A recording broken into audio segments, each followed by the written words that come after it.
Bienvenidos a un nuevo programa de Cosas que Pasan.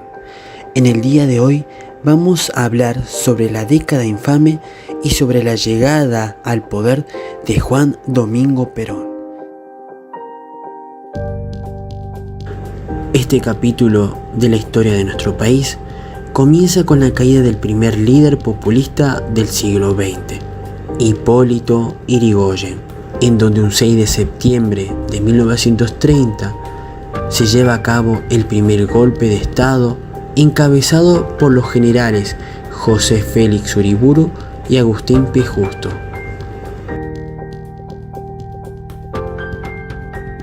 Los presidentes que se sucedieron a lo largo de este periodo fueron el general José Félix Uriburu de 1930 a 1932, el general Agustín P. Justo de 1932 a 1938, Roberto Ortiz de 1938 a 1940 y por último Ramón Castillo de 1940 a 1943. También se puede mencionar que en 1933 se firmó el Pacto Rocca-Ruximán con Inglaterra, que aumentó enormemente la dependencia de Argentina con ese país. La Argentina, por su interdependencia recíproca, es, desde el punto de vista económico, una parte integrante del Imperio Británico.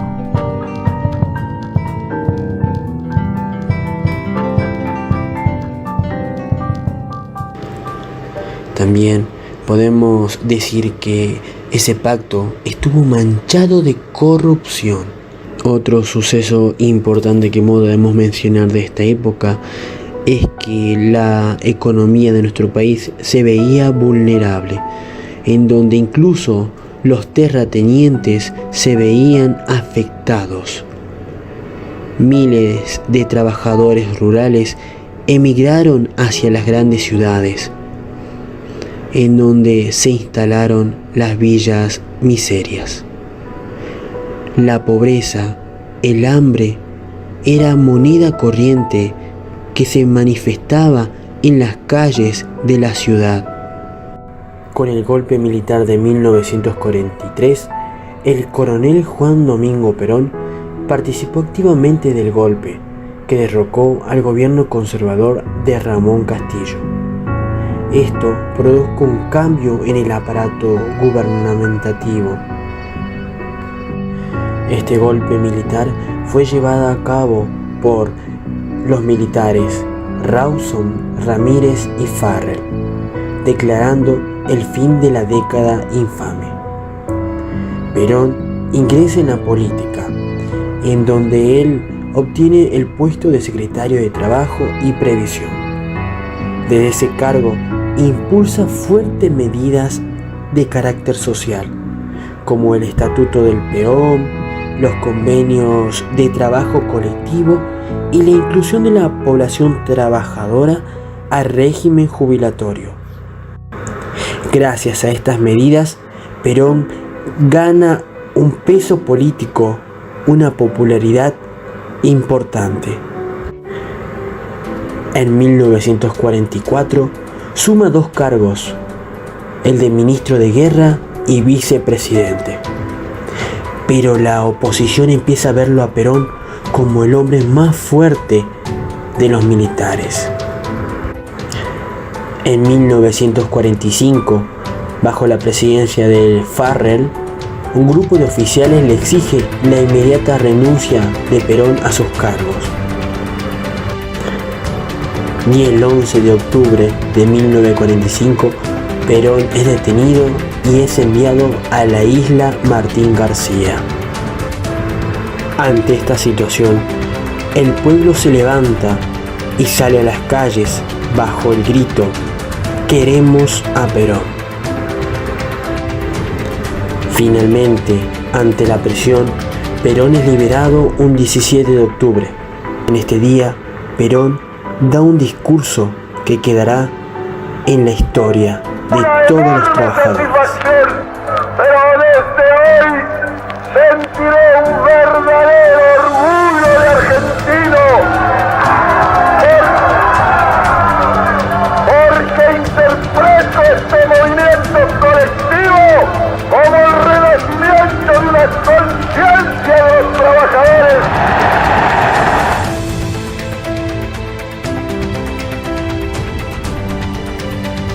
Juan Domingo Perón ejerció 3 mandatos, de los cuales fue electo por medio del sufragio universal. Su primer gobierno abarcó desde 1946 a 1951, acompañado por el vicepresidente Hortensio Quijano, quien en su periodo desató diferentes características y hechos sociales y económicos. Creó el Ministerio de Trabajo, así también la Previsión Social. Junto a su mujer Eva Duarte de Perón, fundó la Fundación Eva Perón. Reconoció los derechos políticos, laborales, culturales y sociales. Sancionó la ley del voto femenino. En 1949 realizó una reforma constitucional. También podemos mencionar que su candidatura fue apoyada por la Iglesia y diferentes sectores sociales. Promovió el dominio de la Confederación General del Trabajo, la CGT. Estableció la gratuidad de la enseñanza universitaria. Económicamente, impulsó la industrialización y expansión del mercado interno. Así también enfrentó acciones terroristas y golpistas organizadas por grupos antiperonistas, en el que destacó el golpe de Estado del 28 de septiembre de 1951. Estas modificaciones permitieron su reelección electoral consecutiva. De esta manera, volvió a postularse en las elecciones siguientes. La segunda presidencia de Juan Domingo Perón inicia en 1952 y 1955. Entre los principales aportes del segundo mandato de Perón se destacó la labor de su esposa, la primera dama, Eva Perón, que fortaleció el vínculo con el pueblo y la clase trabajadora. Entre los principales aportes que destacaron la Ley 13.010 de sufragio femenino, conocida como la Ley Evita, la creación de Partido Peronista Femenino y la Fundación Eva Perón, que desarrolló un programa para remediar la escasez de vivienda para los sectores social carenciados. Cercanía con el pueblo y la actividad de Eva Perón la convirtieron en un ícono de la historia peronista, hasta la actualidad, bajo el nombre de Evita. En el noviembre de 1951, su salud se encontraba deteriorada, por lo cual pidió votar desde su cama. En mayo de 1952, pronunció su último discurso. En junio, que fue la aparición en la campaña de Perón por su segundo mandato.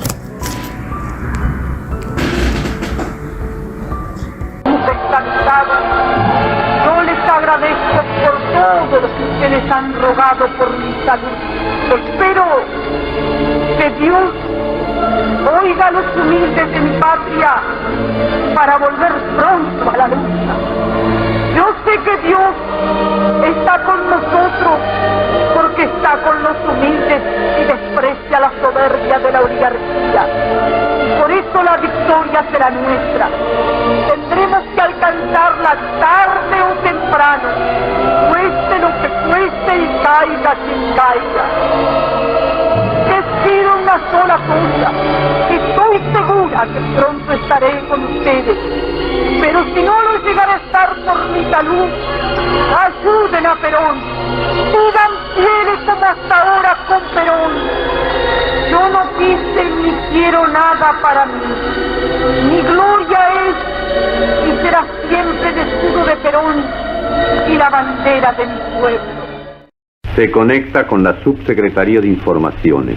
Transmite la Subsecretaría de Informaciones por Radio del Estado y la Red Argentina de Radiodifusión. Cumple la Subsecretaría de Informaciones de la Presidencia de la Nación el penosísimo deber de informar al pueblo de la República que a las 20:25 horas ha fallecido la señora Eva Perón, jefa espiritual de la nación. Los restos de la señora Eva Perón serán conducidos mañana, en horas de la mañana, al Ministerio de Trabajo y Previsión, donde se instalará la capilla ardiente. La tercera presidencia de Juan Domingo Perón fue entre los años 1973 a 1976. Perón, luego de haber vivido en el exterior durante 18 años, vuelve a la Argentina con una nueva fórmula presidencial para presentarse en las elecciones de ese año. La nueva fórmula era Perón-Perón. Los problemas de salud del general no eran nuevos.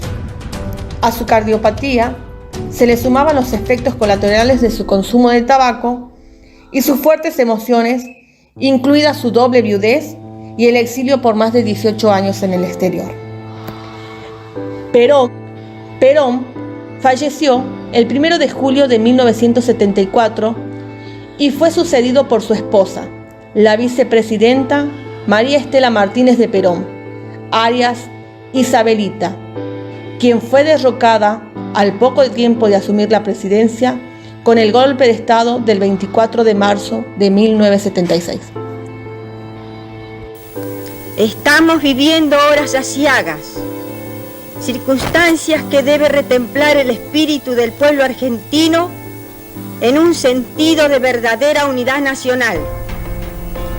El presidente de los argentinos ha dado a su patria y al continente latinoamericano la más grande expresión de grandeza y humanismo cristiano.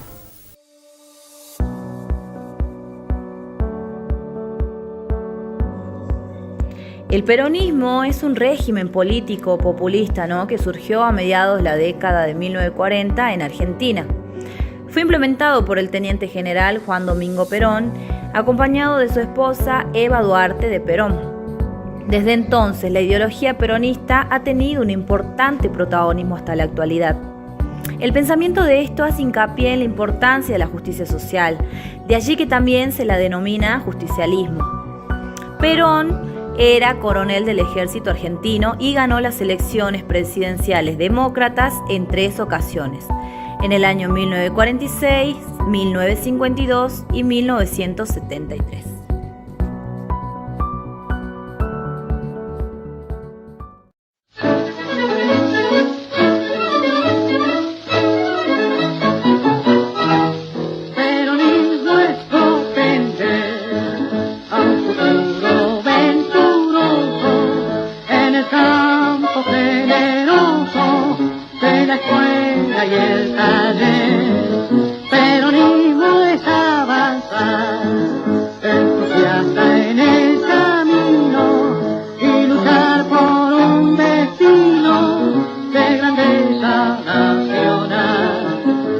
Cantemos argentinos, cantemos con ilusión, que juntos remaremos en triunfo a la nación. Salvemos de mañana, sellando nuestra unión, en pos de los ideales del general Perón. Peronismo es el afán de lograr un pueblo sano, en los surcos vuelque el grano y en la mesa tenga el pan, sin encono y sin rencor, sin esclavos ni opresores, superando los errores que el pasado nos dejó. Cantemos argentinos, cantemos con